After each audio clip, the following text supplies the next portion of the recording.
Hey guys, welcome back to a new Third Wing channel video. Today we're going to be ranking the characters of Cobra Kai, and this might be a bit of a long one, so I'm going to try to go through the bottom 20, because there's 47 characters, bottom like 20-ish quite quickly, and I'm going to get into it so the video isn't too long. At number 47, and last place, we have Counselor Blatt. She doesn't really make a huge appearance in the show. I think she makes one or two.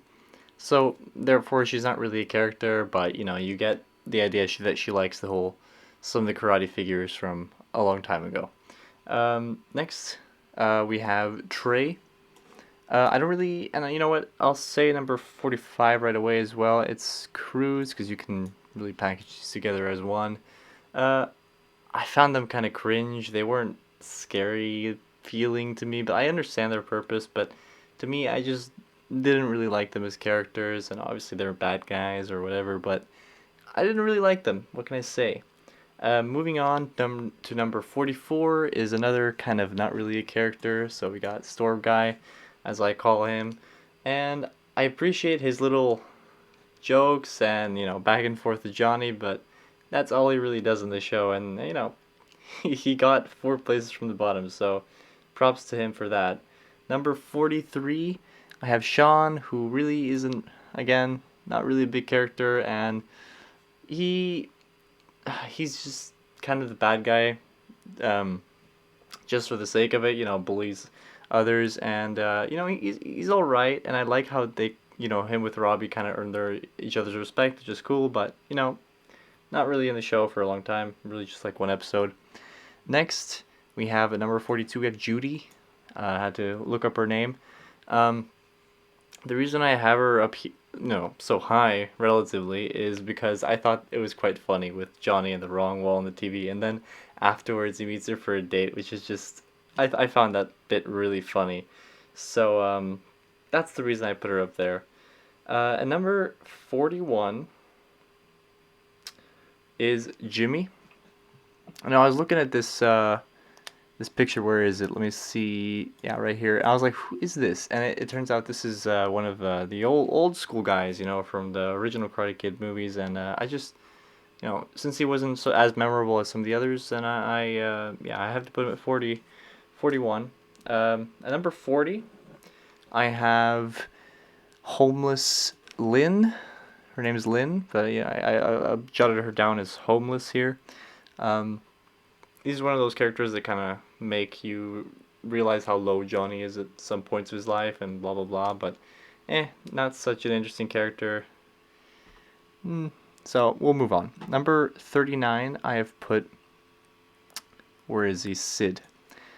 The reason I have Sid at number 39, he's meant to be kind of like a character building character and whatnot. I try to justify putting him higher, but he's just a little too, not evil. He's a little too annoying. I don't know. He's the kind of character you want to punch in the face a little bit. So yeah, he gets 39th spot. Number 38, I just jotted it down as Guy here, and this is who I mean by Guy. I don't know his name, but he gets major minus points for his whole speech thing. I thought that was quite meaningless, and Johnny's comments were rightfully said to him. I don't remember exactly what he said, but something about pansy something. But moving on, number 37 is Anthony. This might be the first real shock. I think they could have done so much more with this character. Being Anthony Lewis's son, I get where he's like placed in. Oh, this is like the 21st. This is 2018. Everyone's on their phone or whatever. But it's so sloppy. I just it's too much. They could have done something with him at this point, and he doesn't even really appear in the last season, does he? The third. I'm not the last season, the third season. So he gets 37th, and the polar opposite in 36th place we have young Creases Sergeant. I didn't catch his name, but I thought he was an interesting character, and he taught Crease what he knows, so he deserves that. And I really love how the show went back in time, and that was fun. And he had some interesting ideas, so you can thank him for what Crease is today in a way. Number 35 Let me find it in my notes. Is... Well, I found 34, so we're going to cover 34 first because that's just the way it is. We got Brooks. Brooks, it looks like they're gearing him up to be a bigger character, and I enjoy that. It's gonna be fun to see where they take him, and I think he's a pretty funny character as is right now, where I guess he's not super scary, but he's just kind of a fun character to um, have around sometimes. Next, at number 35 is let's see, Robbie's mom. Can we find? Yeah, there she is. I can't remember her name, but Robbie's mom. Robbie's mom again is one of those characters which is kind of like Sid, where you're like, oh come on, this is, now you got to pick it up. And she goes to rehab, which I appreciate, but we haven't seen her character fully flourish into what she could be. But I don't really know where they're gonna take her from here, so that's why she gets 35th. And number 33, I have Tech Guy. I mean, he really isn't a tech guy, but he helped. He didn't really even help. I don't know why I have him down as Tech Guy, but I think he's funny, and I think every time that Johnny walks in there, he just has this look on his face. He's like, "Oh God," and rightfully so. And I just think it's funny, the back and forths between them. I think that's why I put him up here so high. At number 32, I have our first student, I think, Nathan or Nathaniel. Nathan comes off as kind of he doesn't say much. It's kind of boring.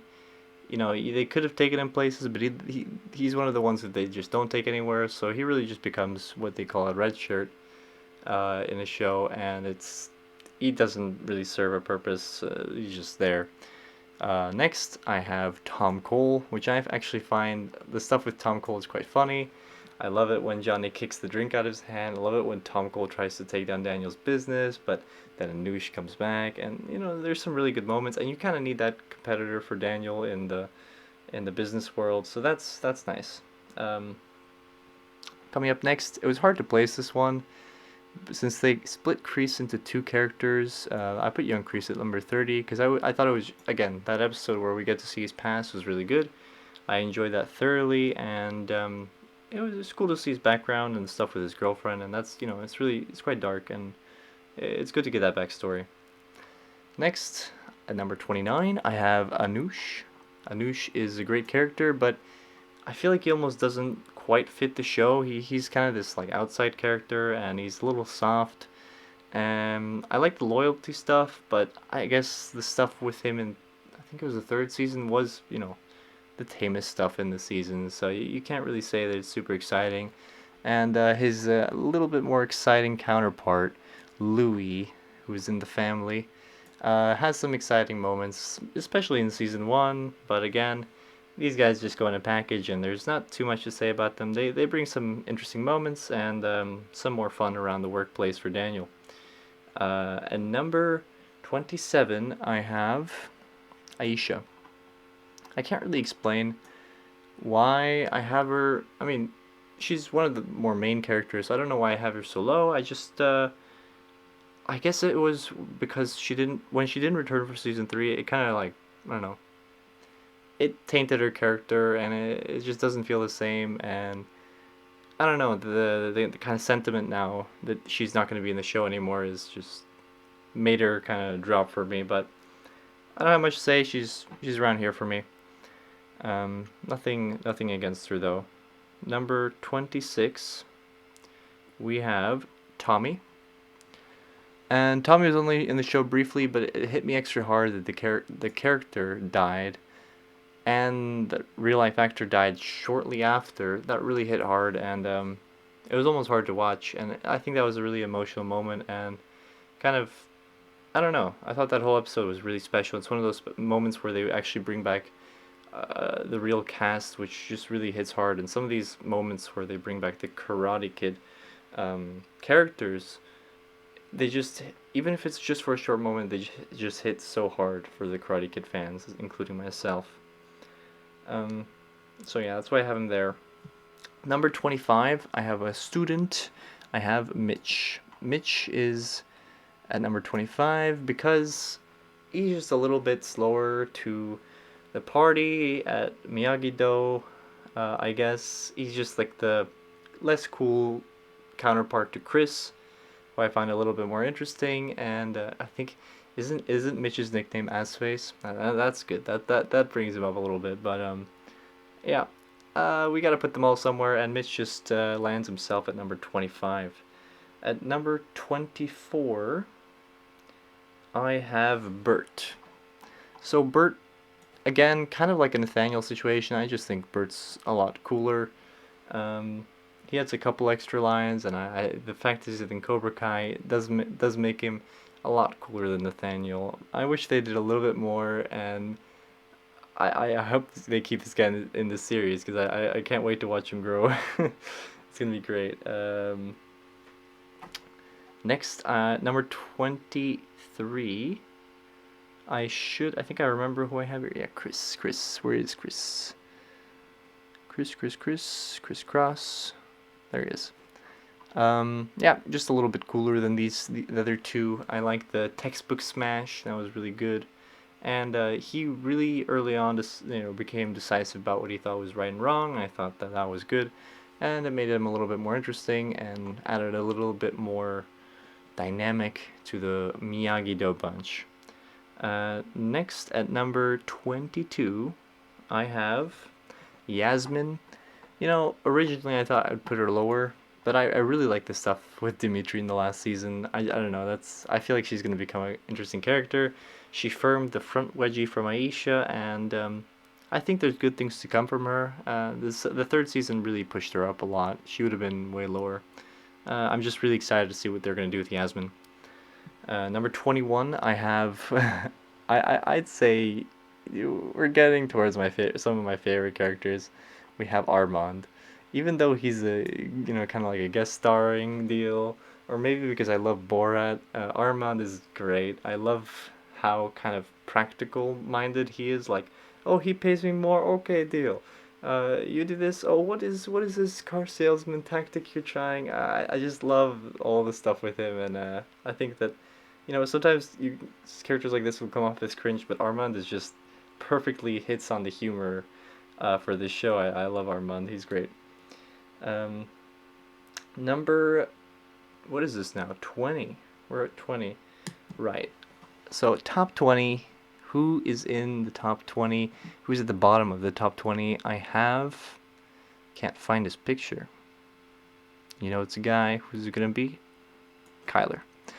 So Kyler, I think, is a more success. Like, I put some of the other kind of quote unquote bullies of the show lower, but Kyler is more interesting. He's got more dynamic. He kind of brings in this, like, I guess, modern take on that.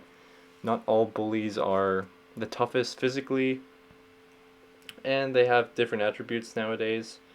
I feel like I'm waffling a little bit, but I don't know. I think Kyler has a lot of potential for the future. I love that he joined the Cobra Kai gang in season 3, and I'm gonna enjoy watching him get beat up. I just put him this time because I think he's important for the whole progression, and he's an interesting character, and I want to see how he goes strength wise from here on out. But I think he's gonna get beat up a lot, and he might join the All Valley, and he's gonna get beat up, and it's gonna be great. And number 19, I have Ali. So I probably should have put Ali lower, but because she doesn't have that same impact when she comes into the series. Ali's such a big character in the original Karate Kid movie, and you think that she'll come into this series and have a much bigger impact, but she doesn't really. I mean, it's a great episode and all, but I love the little, like, bits she's in, like, every season a little bit, even just through text. I love that they brought her back, but she just didn't have that same energy as some of the other characters did, and that's why she's here. And obviously, I mean, I hope she comes back and has some kind of impact, but we'll see. I thought she was okay in the series compared to some others. Number 18. Let me see. Oh, wait, is it number 18? Yeah, it's number 18 now. It's between two characters. Number 18.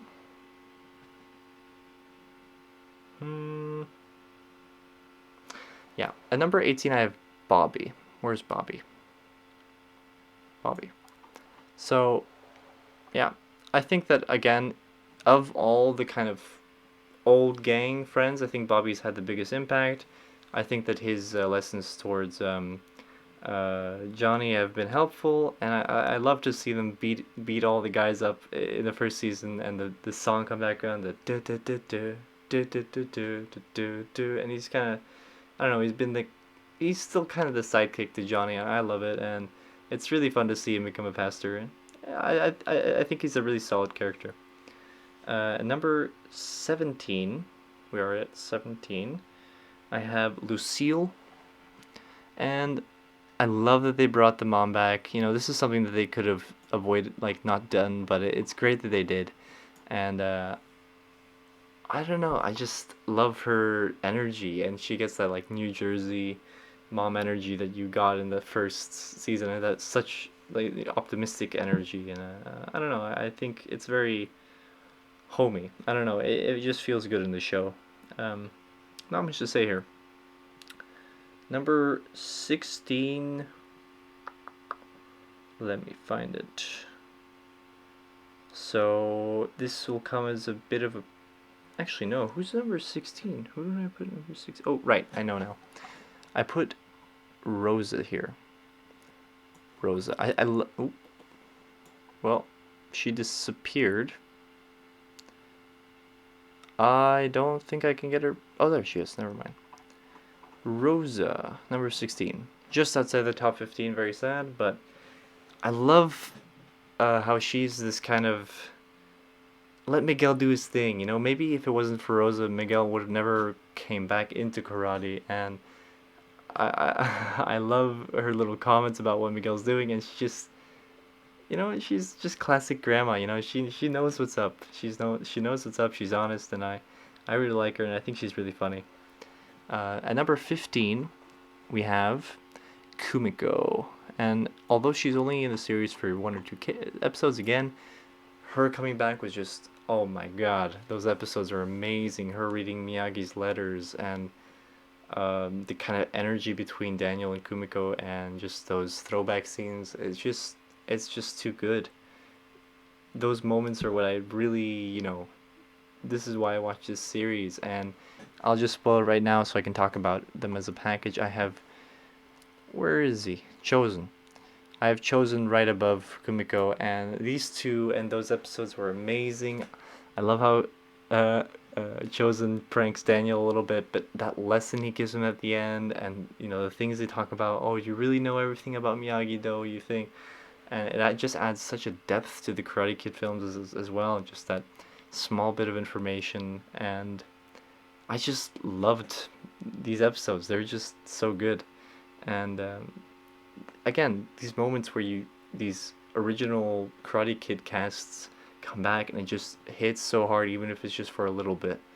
That's what makes the show special, and they're worth mentioning this high, even though they're not in that many episodes, in my opinion. Next, number 13, and this is where some people will hate me for it, and some people will be like, I totally agree. I have Sam. So, Sam, for a LaRusso, for the main, offspring of Daniel LaRusso, comes off as just so lackluster. She's not a great person that they kind of make her out to be, I think. You know, the cheating and back and forth, and she's not that good of a fighter, in my opinion, either. She kind of loses a lot. I don't know. I think she's just a little overrated, and I don't actually like Sam, and she's no Daniel LaRusso, I'll tell you that much. Yeah, I'm sorry to all Samantha fans. Number 12, I have... I thought I knew this, but I think I changed my mind here. Number 12. Let me think. I'm just looking at my list. I'm sorry. This might take me a bit. Okay, I got it. I have, can you guess? Stingray. Stingray was just such a fun character, and it's awesome to see kind of like a, I don't know, like a super fan. I'm not really a super fan. What would he be? He's just a bystander who's just so excited about something, and the way he shows up and just owns it. I don't know. I just love Stingray. I don't know why we lost him in season 3. Um, I need an explanation. He was just so good. Stingray is a true Cobra Kai. You know, he felt the vibe. And okay, moving on. Barely out of the top 10, we have Moon. So I love Moon. I think she brings a lot of, something we're missing. Like, if she wasn't there, it would be a huge gap and a huge question. Like, why isn't there anyone who's trying to stop these fights at the school? Moon is this kind of neutral, trying to bridge the gap. She has this. She had a very interesting relationship with Hawk, which I enjoyed a lot, and I think she's really important to the show, just to bring that neutrality. And you need that character who says, let's have peace. I like peace.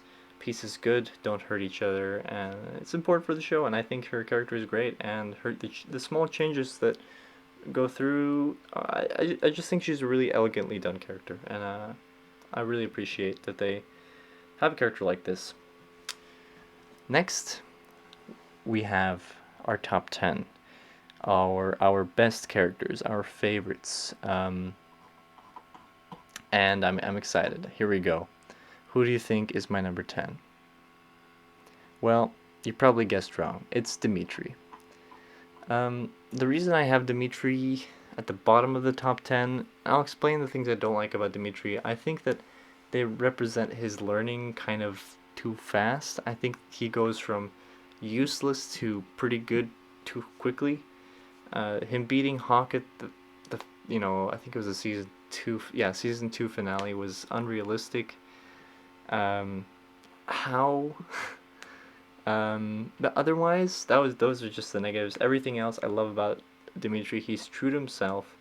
He's funny, and he's got one of the most attractive women in the show on his side, Yasmin, which I can't wait to see more of. That's going to be very entertaining. But I do love Dimitri. He's great. Next, we have another one of those slightly, I don't know. He's kind of in the Sam category. I think he's probably a little overrated. For a main character, he's like made out to be kind of a good guy, but to me he's just mostly bad. And obviously unforgivable what he did to kicking off Miguel off that railing, completely immature. He's done some very bad things, and I don't know. I just find him a little annoying sometimes. So I'm gonna put him at number 9. Although I do think he's a little better than Sam. I do have to say that's why he's up here. He makes for some exciting moments, especially that tournament in season 1. That was cool. Carmen is my number 8, and I don't know. I just think she plays the kind of mom role perfectly for Miguel, and I like that the dynamic between Miguel, Johnny, and Carmen. I like that Johnny chooses Carmen over Allie. I thought that was really cute, and it's gonna be cool to see how that relationship pans out. And I think she plays a very realistic mom, worried for her kid and whatnot, and I can relate it to, for example, my own mom, or I don't know. She's good. Number 7, we have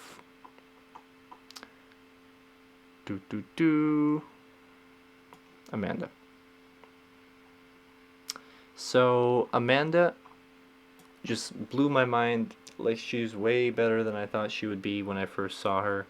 Who's this? This is not Allie. How could you do this? But really well done, and she's kind of the uh, the one that makes sense of the whole show. She's like, you guys are fighting over karate dojos, or what else does she say? She grounds Daniel's business. She says, "Come on, Daniel, you're slipping out," or she calls it quits. No more karate. She's the one who makes sense of everything, but with still humor. She has humor, and I don't know. I think she's just a really playful, good character, but real at the same time. And I don't think they just did this perfectly for Daniel's wife, and I really like it actually. I thought it was really well done. And now, number 6. Who will not make the top 5? And this is where people might start disagreeing really big, but for me, number 6 is a Mr. Crease.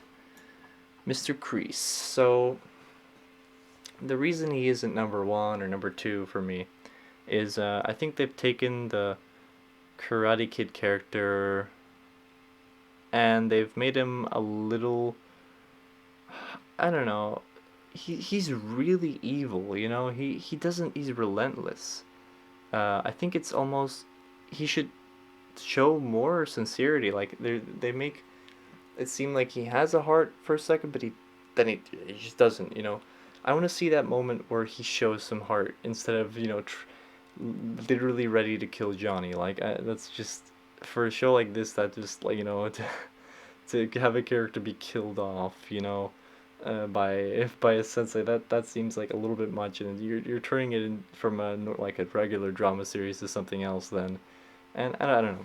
I love Kreese. He's a great character, but in the series, I just have to justify why I put him out of the top 5, and that was the negative. And the positive is that he's a kick-ass sensei. He's really scary.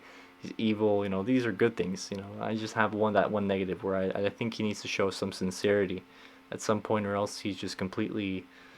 I mean, he is sociopathic, but he needs to have something that's some kind of limit.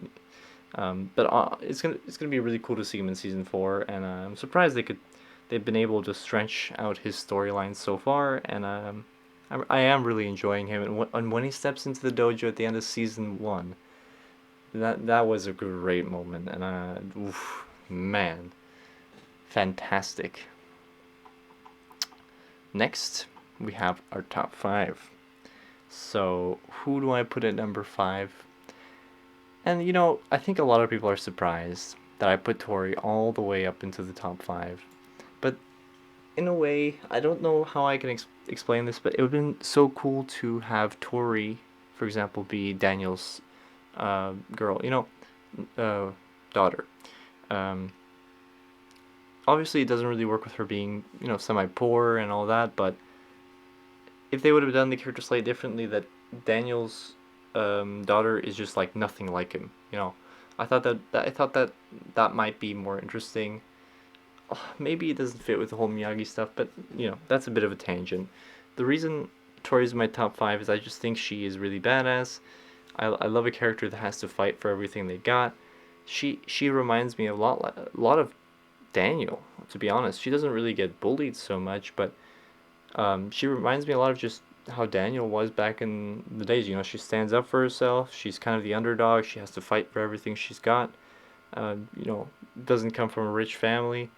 Has to work 2 jobs, but is a kick-ass fighter, and his she has fury. She's fiery, and her fights are always exciting. And her relationship with Miguel, I sure hope that continues, because I don't want to see him with Sam. Next, number 4, I have Hawk.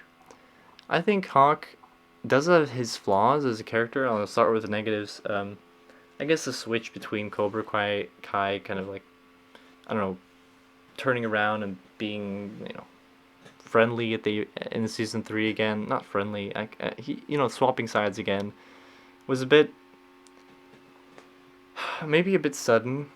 That's my only really negative about Hawk. Everything else, I love how he just flips the switch what was the flips the script? That's what they called it. And the tattoo on his back when he had Moon when he was with Moon. I thought I love that relationship. Obviously, it ended.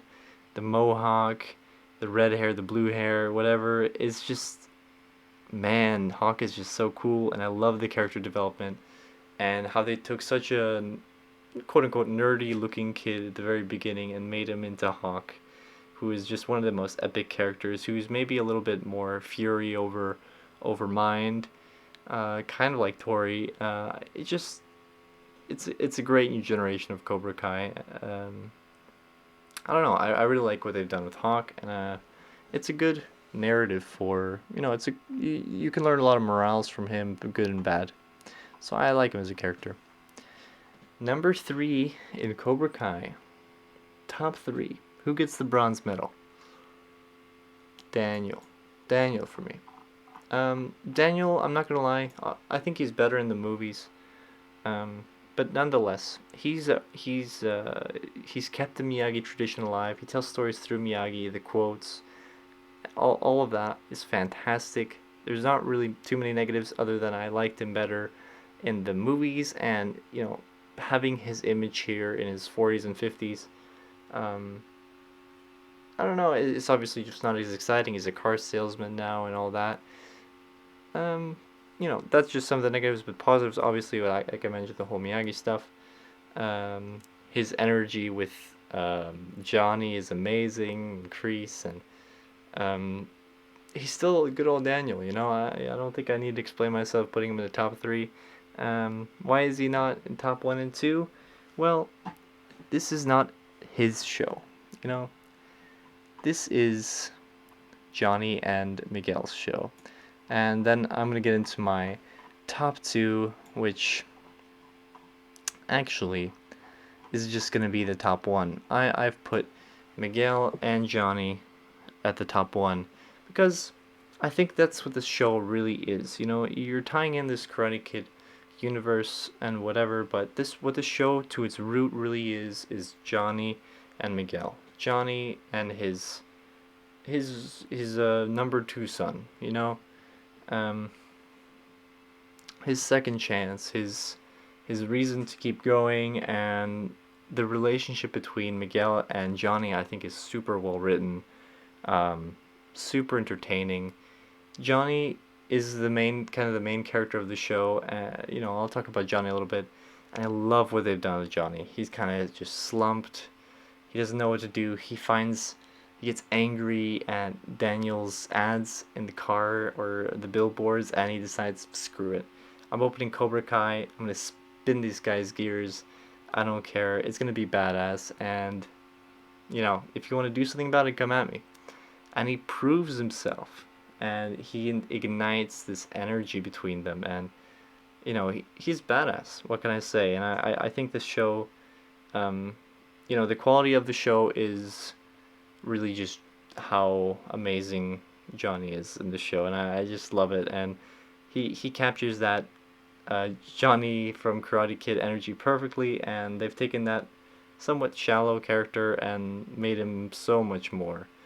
And again, I'll touch on Miguel, kind of that Hawk makeover, but he's like he's Hawk and he's badass, but he's got that Daniel quality that I've been looking for so long. Daniel is different because he's got that different background, and he's got a different attitude. He's got way more attitude than Miguel, but Miguel has the same kind of naive nature that Daniel had in the movies, and that's what does it for me. I don't know. I just love this dynamic, and I can't decide between 1 and 2. If I really had to, I'd probably put Miguel at number 2 and Johnny at number 1, as probably as expected. But what I'm trying to say is the king of the show is the relationship between Johnny and Miguel, and the moment that isn't the main thing going on in the show, I guarantee you will get less exciting. So that's my all Cobra Kai characters ranked. I'm gonna zoom out. Maybe. Well, I mean, that's not very useful, is it? But I'll give you guys a good scroll again for those who skip to the end of the video.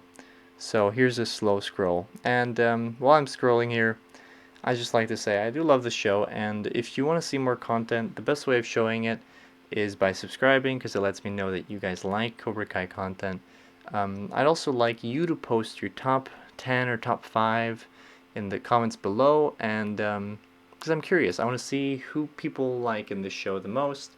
And yeah, thanks for watching. This is my list, and I hope you've had a good time with me today here, because I have. And I'll see you guys soon.